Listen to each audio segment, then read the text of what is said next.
देखो अपन चतुर्भुजों को समझने वाले सवाल पढ़ रहे थे। दूसरा सवाल में तो अपन ने दो समझा दिए थे, दूसरे का ये तीसरा सवाल है। दूसरे का ये तीसरा सवाल है, ये ए बी सी और डी। देखो ये वाला कोण हमको 90 डिग्री का दे रखा, तो ये कोण भी कितने का होगा? 90 डिग्री का।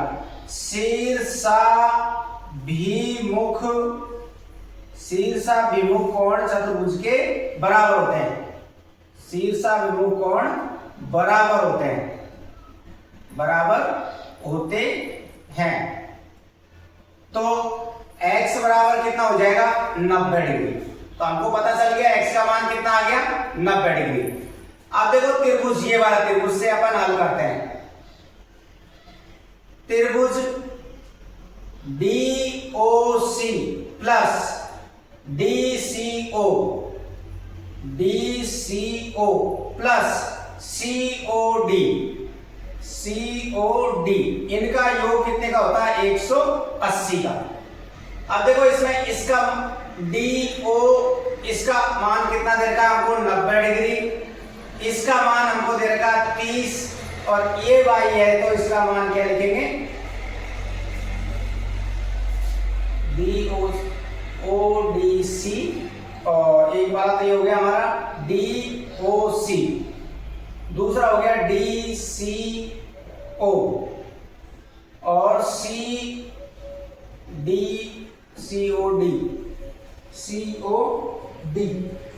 OCD, इसको लिखेंगे अपन OC और D।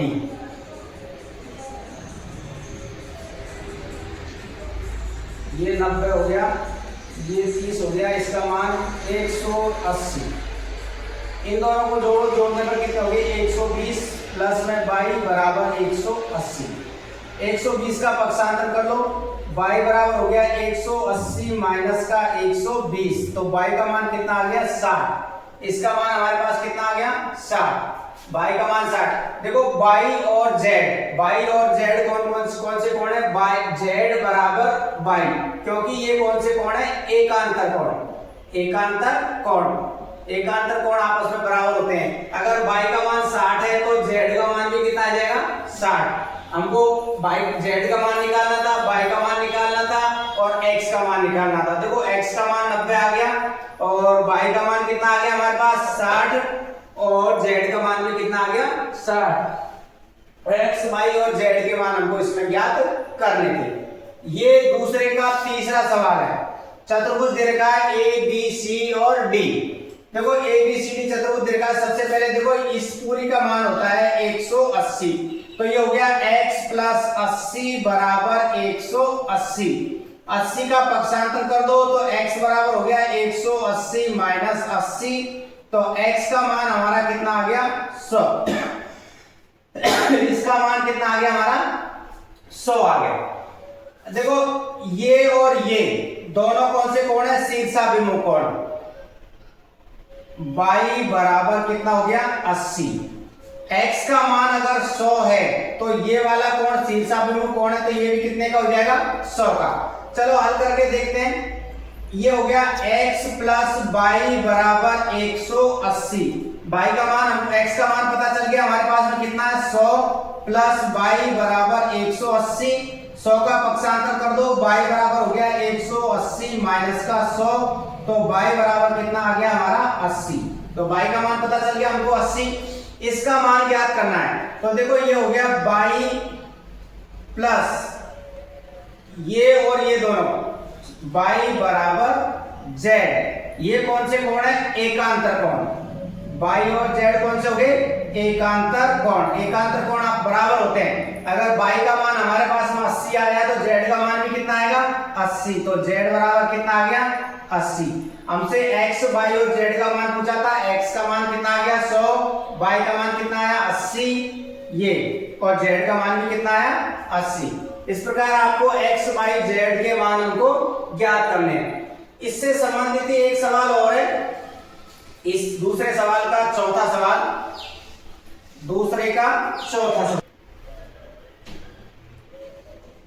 चलो अगला सवाल देखो, ये चतुर्भुज दे रखा हमको A, B, C और D।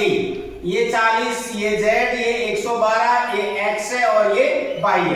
अब देखो आपको बताया था मैंने शीर्षाभिमुख कोण चतुर्भुज के बराबर होते हैं। ये 112 है तो ये भी कितने का होगा 112 का। तो y बराबर कितना आ गया 112 डिग्री। ये तो पता चल गया हमको y का मान 112 डिग्री। अब देखो इसमें x का मान ज्ञात करना है इस वाले त्रिभुज में। इस त्रिभुज में देखो ये त्रिभुज ले लो ए सी और डी। ए सी डी में देखो सबसे पहले मैंने स्टार्ट किया x से। x प्लस y प्लस 40 त्रिभुज के तीनों अंतःकोणों का योग कितना होता है 180। देखो y का मान हमको पता चल गया कितना है। y का मान 112 प्लस में 40 बराबर 180। इन दोनों को जोड़ेंगे तो आ गया 152 बराबर 180। पक्षांतर करो 180 माइनस 152 तो x बराबर कितना आ गया 28 डिग्री। यानी इसका मान कितना आ गया हमारा 28 डिग्री। अब देखो x बराबर z, क्यों? क्योंकि ये एकांतर कोण है। कौन से कोण है? एकांतर कोण। तो z बराबर भी कितना आ जाएगा 28 डिग्री। y का मान हमने पहले ज्ञात कर लिया। x का मान हमारा कितना आ गया 28। ये यहाँ पर ये z और ये x, ये कौन से कोण है? एकांतर कोण। एकांतर कोण है इसलिए ये और ये दोनों बराबर होंगे। x का मान 28 है तो z का मान भी 28 होगा।